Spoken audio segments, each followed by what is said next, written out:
My name is Joseph Nyandiko Nyanchama. I'm a motivational speaker. I speak mainly on personal development because I've realized that people live and fulfill life.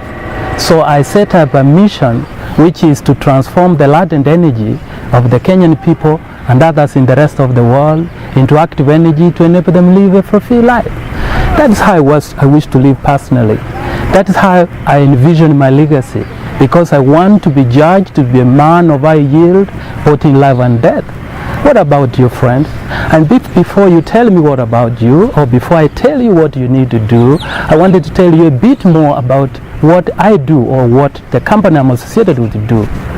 Firstly, we teach people on all areas of their skills. We motivate them because they have great potential under them.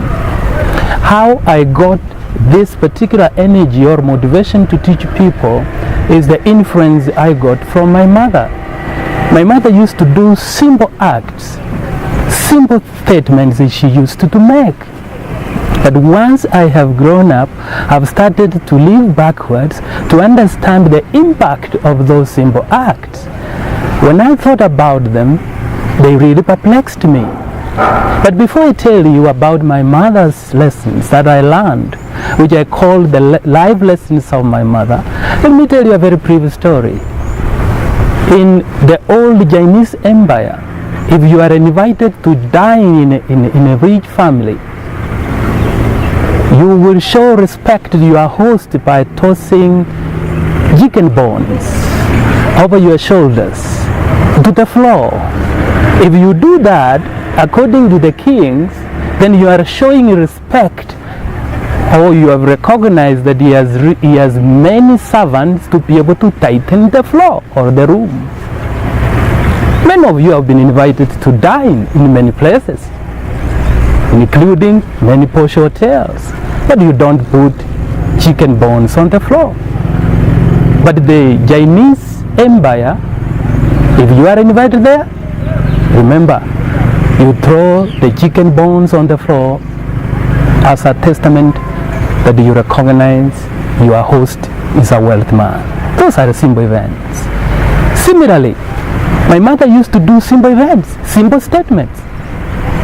And when I look at them now, they can change any person's life. That is how I have prepared this lesson, to tell this story so that it is able to impact your life. And if you are ready, therefore, to put your pot in water, to learn more from my mother's acts, please, you are welcome. I know you are the jury and the judge. Let my mother's statement speak.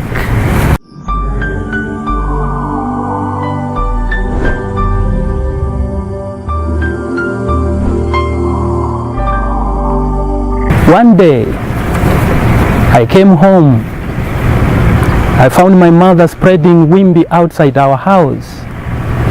She spread the wimbi very fast and she went back to the house. Because you know, ladies in the village are very busy with the house chores. What surprised me as a child was, I saw a lot of birds feeding on the wimbi of different colors, different species. What perplexed me though was, where did the birds come from? I didn't know where the birds came from. Under ordinary situations, you never see the birds.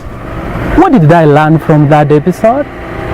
You never know the number of birds in your neighborhood until you put the birds' feeds outside your house. That is the moral of the story. You never know as a person what you are capable of doing until you put your dreams to test. Remember, it is only dreams that can move the soul of a man. If you know that, and you focus yourselves on the dreams that you have in your heart, your life will change. One person said, if you deny soldiers water, they will be dehydrated and throw the pace to attack the enemy. If you deny a child a bread, he will cry. But if you deny people dreams, they will die. In fact, when I think of this aspect of dreams, it reminds me of something that took place in 1944. In 1944, a man called Martin Luther Sr. went to see Dr. Benjamin Elijah Mays in his office. With him was a little boy, 14 years old. He told Mays to teach his son on how to dream. Dr. Mays was surprised because, as far as he was concerned, Martin Luther Sr.'s son was a genius. Then he said, "Senior, how can I teach a genius on how to dream?" Martin Luther Sr. insisted, and they said, "Doctor, please teach my boy how to dream." Then Mays gave in, and they said, "I respect your request, Senior." And they told the boy, "Boy, I want to teach you 4 lessons. But for our case, let me tell you 2 of them which are relevant to our stories." He told him 2 key issues which I want to share with you. He told the boy, "It is not a calamity to die with your dreams unfulfilled, but it is a calamity not to dream. It is not a disgrace not to reach to the stars because they are far away, but it's a disgrace to have no star to reach for. Each one of you, you have a star. You have to strive to reach for it. Please live your dream." That's one of the most impactful lessons I learned from my mother.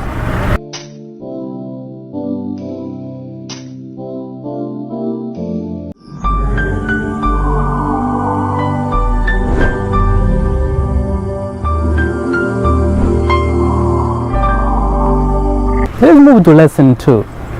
You know, we didn't have enough land. We used to lease some land in the neighbors. You know, I come from a place of hills. This place was at the top of the hill. My mother used to wake up very early in the morning. So with us one day, we came late to join her.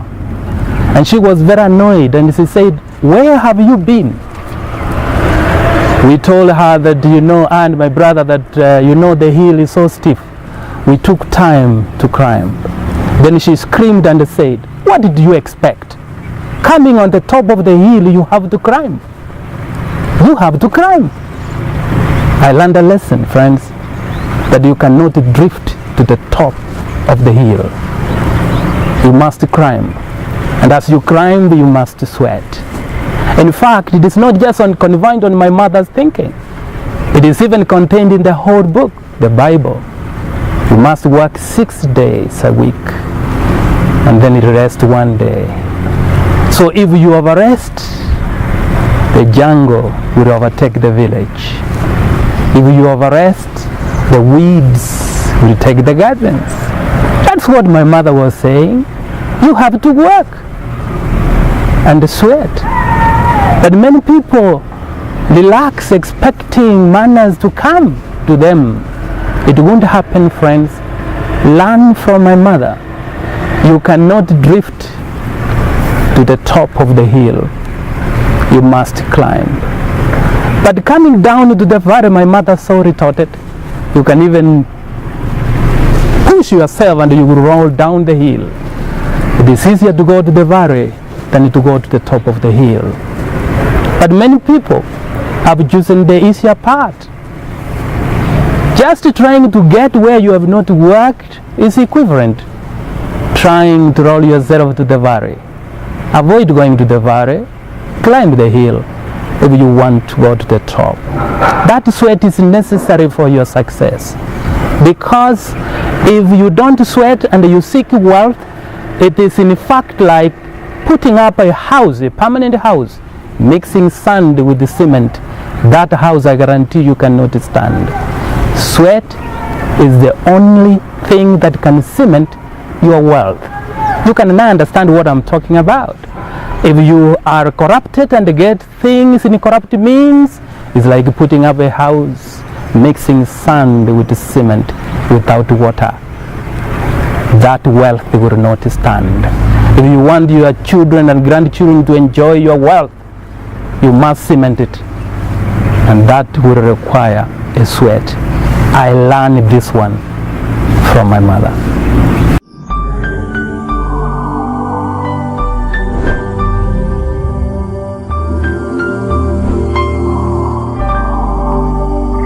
another episode which was very interesting.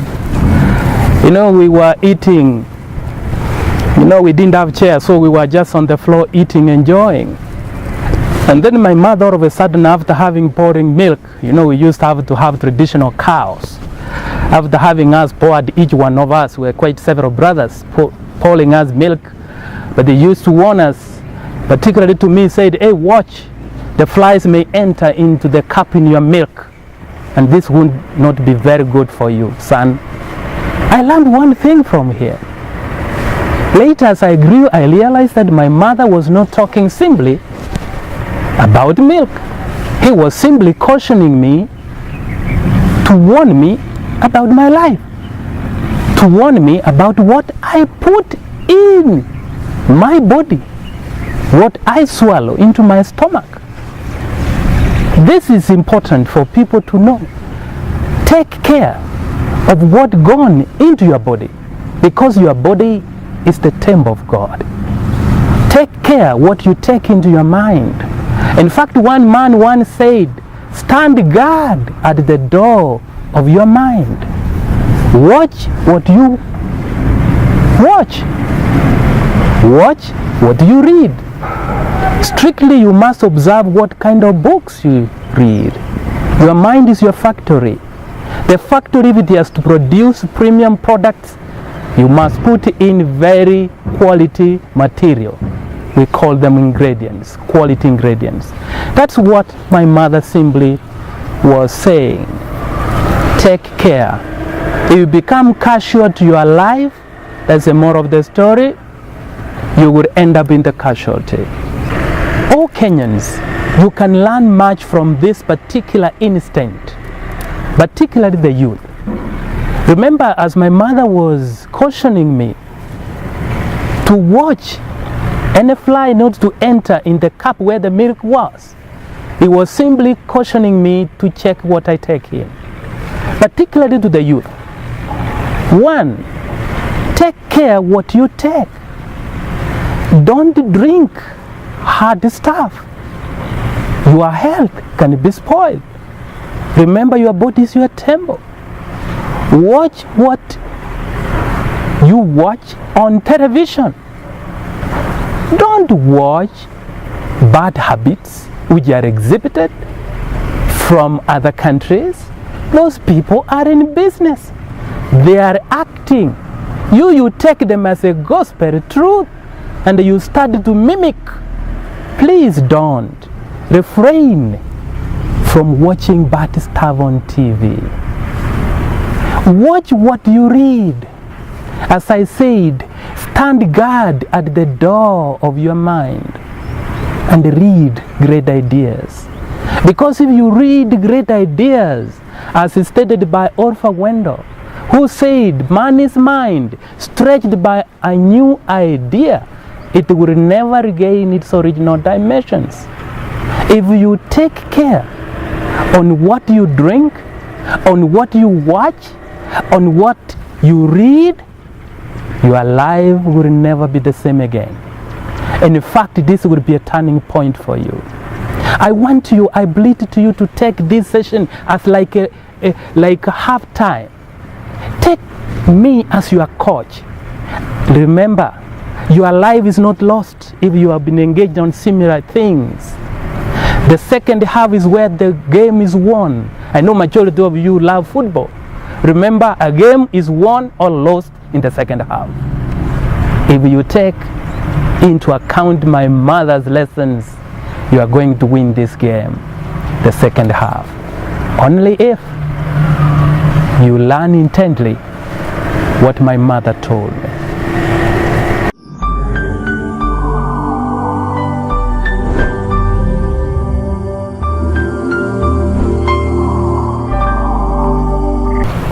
Welcome back to my mother's live lessons. I know you will be really enriched if you pay special attention, particularly to this one. In fact, one day, as I came from school, I found my mother in the kitchen cooking. What surprised me, friends, as you listen here is, in the face of my mother, I witnessed interesting features. She was shedding tears as she was cutting an onion in the kitchen. She was also crying. She was also smiling at the same time. Then I asked myself, why is such a combination of this particular behavior in my mother's face? I went to think deeply. What was the symbolic of my mother crying? I realized that the crying came as a result of chopping the onion. You know, when you chop the onion, when it hits you in the eyes, you start shedding tears. I learned something, that this life is like peeling an onion one layer at a time. Sometimes you cry. There are many people who wish that life is comfortable all the time. No, learn from my mother. It is like peeling an onion one layer at a time. It is the onion that was making my mother to cry.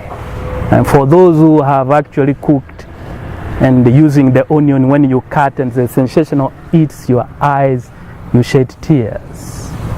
What was the symbolic of my mother's sweat? It is because of the heat in the kitchen. You know, it was very hot. You know, where in the village there is no much ventilation, so it was very hot, and my mother was sweating, and she sweat because of the heat. And this life, you must experience heat. If something has to come, that heat must make you sweat. And remember, in the earlier episode I talked about again sweat. You can see another issue is arising about sweat. Sweat must be a very interesting component of a lively success. The third aspect, what I saw in my mother's face, was the smile. Why do you think my mother was smiling? When she imagined that her children would enjoy the meal coming out of the onion, out of the cooking she was doing, my mother had no option other than to smile. What is the moral of this story? As you work, you go through turbulent times. As my mother was going through heat moments in the kitchen, onion is hitting her eyes and shedding tears. But remember, when you envisage the future on what will come as a result of you trying to make a meal or to do a business to struggle now, you smile. She was smiling because when she could imagine that her children seated down enjoying the meal which she has cooked, my mother had no option but just to smile. She had imagined seeing her children in the mind, sitting, enjoying the meal. My mother could smile. In fact, this issue of imagination reminds me, one of the greatest speakers I just love, Zig Ziglar, he said once that the greatest nation in the world, or the most powerful nation in the world, is not America after all. The greatest nation in the world is your imagination. And that one, my friends, hit me like thunder breaks when I imagined later on what is the meaning of the behavior of my mother in the kitchen. This is a very interesting lesson I learned. Please, I welcome you. Just reflect upon it into your lives, and you will be surprised how you will see relevancy in it, into your life, as we speak now. Just reflect upon it. You will see the great relevance into it.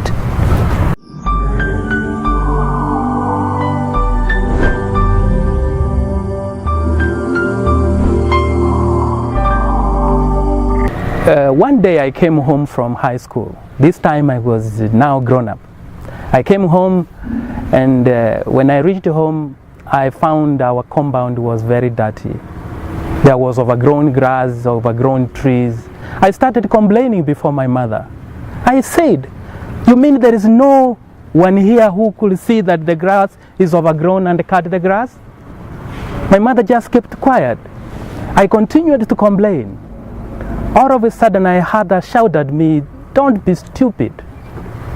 What are you talking about? Whom did you expect? That person is you. In fact, you are the first person to arrive here in this homestead in this month. Did you expect me to go and start cutting the grass?" Oh, this thing hit me. I was very remorseful. I learned something, that if there is something bad that you have seen, the responsibility is yours. I realized I was the person responsible for everything. In fact, I learned that no one can do press-ups for you in a gym. It doesn't matter who you are. It doesn't matter how poor or rich you are. When it comes to reduce your weight, you must personally do the press-ups.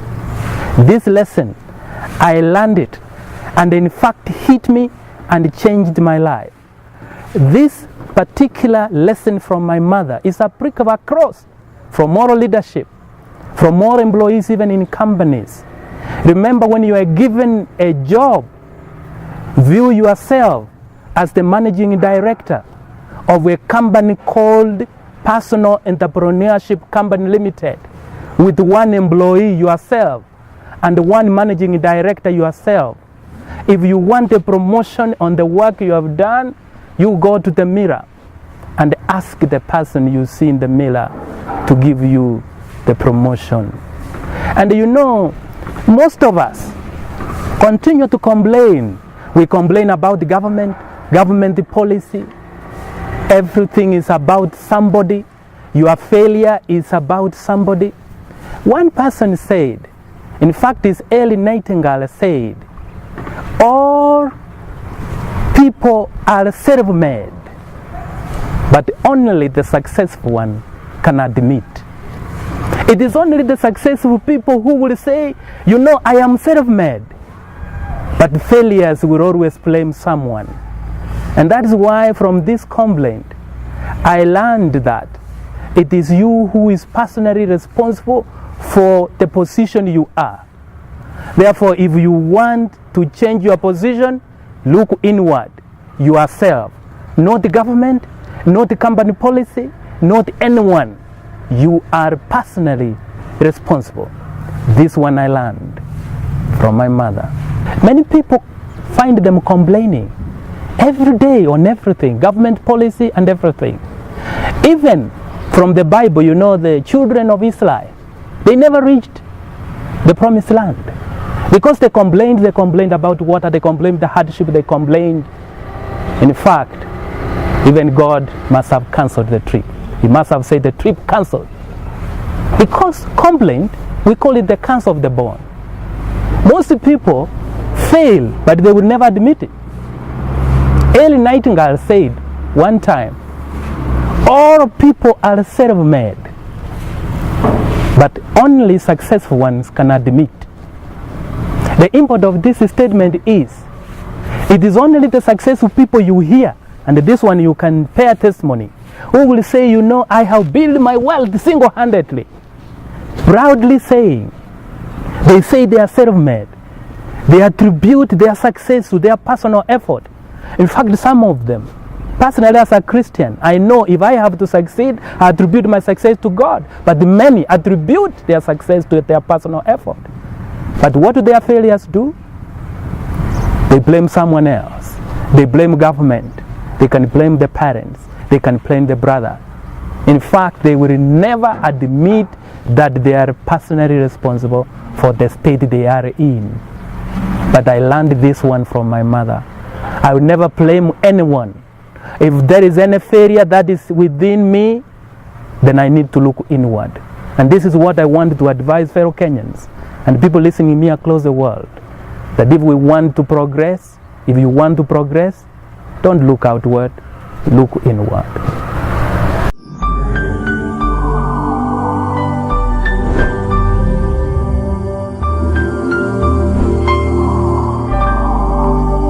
Mother's lessons, really life-changing lessons continues.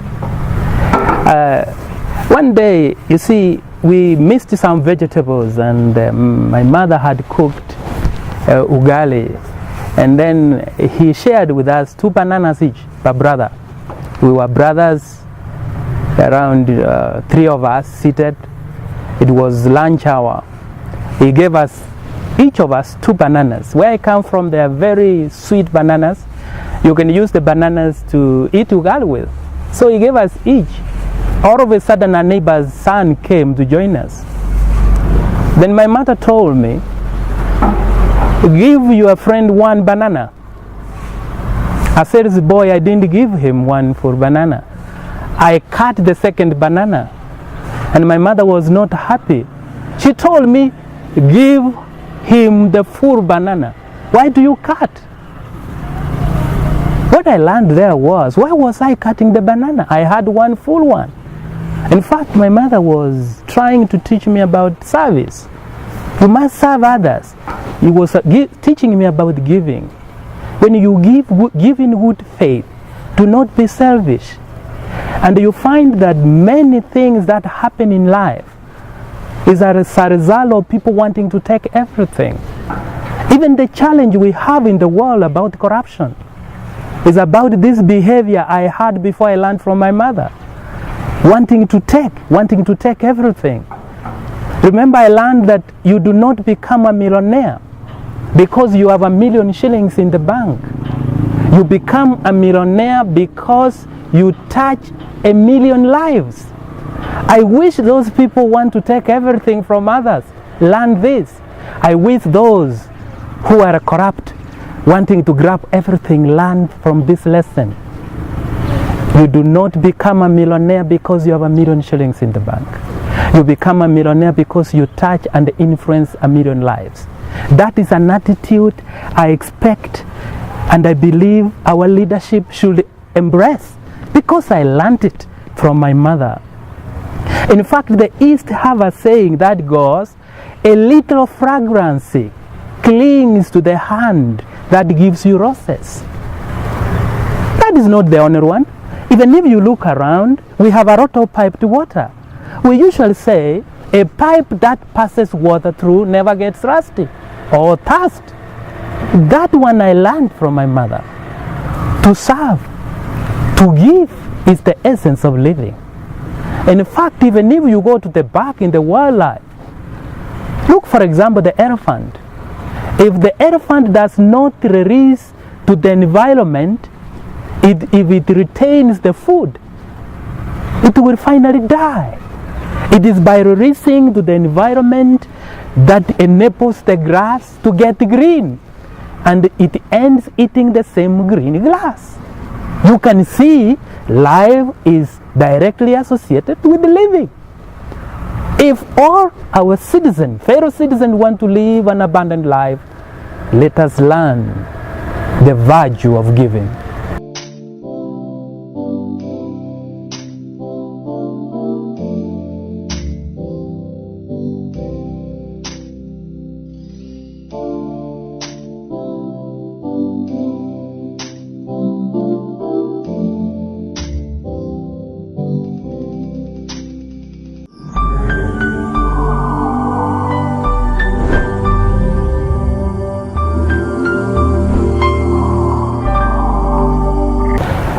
I think my mother expired in 1998. That means that I didn't have opportunity to learn any more from her abundant life. Nevertheless, I thank God that she gave her to us. She taught us many things. At the time we were burying her, I was surprised that I continued to learn. Although it was my last lesson, but I was perplexed by what I saw. Something I didn't tell you in the previous lessons. My mother was a great tea maker. In fact, if she had opportunity to be cited by the big hotels, maybe she could work as a chief chef. Particularly, she was very good in making tea. During her funeral, the villagers, the friends, the aunties, and many others who knew her When the time came to cry, they started to cry, citing how great she was. In fact, the first woman in the village who appeared from the gate cried, citing that my mother was a great person, a great tea maker. She cried so emotionally that we were overwhelmed with emotions as her children. I witnessed my brothers and sisters bend their heads and remove the handkerchief from their pockets, and they started to rub out tears. The second woman came. She was also citing how great she was, how she enjoyed tasting my mother's tea. There is a tree outside our house. She pointed there and said, that is the tree where we used to sit and enjoy your great hand of making tea, and it used to trickle down deep into our nerves. Now I was getting impatient, getting surprised that all these women, they are only reciting tea. No one came to the podium to console us. I bent to my brother. I asked him, all these women are interested in my mother's tea. The third one came. That was a young lady, probably must have been a college student. She cried so poetical, citing that she has passed through school and she has not come across a cook who cooks tea like that one of my mother. Now I was facing reality, the reality of life. In fact, I learned that it is true what Norman Caston said. The greatest tragedy in life is not death, but what you let die inside of you while you live. No wonder no one of these people were crying bothered about my mother, because she was lying in the casket someplace. They were all worried, where would they benefit from the great talent and skill inside my mother, because she expired with it. Since then, friends, I learned a great lesson, and the lesson is, deep within you lies slumbering powers that could astonish you more than you thought you possessed. There are many people walking around with great talents that if they exploited can catapult their lives into a level that they never imagined to attain. One great speaker, Zig Ziglar, said, we were designed for accomplishment, engineered for success, and endowed with the seeds of greatness. Yes, my mother had great seeds of greatness. Yes, including you. The seeds that you have inside of you, if you were aware of it and have a glimpse to them, you will be surprised. In this regard, please join me to learn this great lesson. In fact, sometimes when I think about them, I get overwhelmed with emotions. Which teacher can teach you? Even in her death, she continues to teach you. This one I experienced from my mother, and I thought I must tell the story. Please, all of you, wherever you are, there is something that God puts inside of you. Because before God created you, He finished something for you to accomplish. And you must identify that something. My mother identified her skill of making tea. What is yours? There are many challenges facing people. Many of them. People continue grappling, complaining every time. I think after listening to this particular lesson, the life lesson of my mother, I believe you are going to change your perspective about yourselves, because the success is within. I wish you get across the book I call The Acres of Diamond, and read how one man wandered across the world looking for diamond, later only to discover the person who leased this land. He found the diamond at this backyard. The person who left finally committed suicide and threw himself into the ocean. But the one who leased this land where there was diamond continued to enjoy the fortune. How do you develop your skill? There's one person I love, though he passed on, Jim Rohn. He says if you work hard on your job, you make a living. But if you work hard on yourself, you make a fortune. I think what he meant was, if you can work hard to bring out the best out of you, you will see fortune. Not just a fortune, alley of fortunes. Please, take notice of all the lessons you have learned from my mother. Reflect upon them. If you do in good faith, your life will be the change. Will never be the same again. I feel this one, a minute after this one, as your second half, you're gonna win the match. Now, you may ask yourself now, where do we get all these timeless principles of success? We operate a trust we call LEAP Trust. LEAP Trust means Learning Annex Program Trust. If you contact us, you will be able to learn timeless principles of mentorship. Maybe you have a challenge, and we have a website. Personally, I have a website, josephnyonchama.com. You'll be able to read numerous articles, pasting some of the writings on my mother's principles that I have learned from her and many other great leaders. Learning on my articles is not confined on just ordinary people. Even great men and women who serve in society, in the country and across the globe, can learn from these articles. And if you do, your mind will change. I still repeat what Oliver Wendell said: man's mind stretched by new idea will never regain its original dimensions. Please, the life is short. Learn these principles.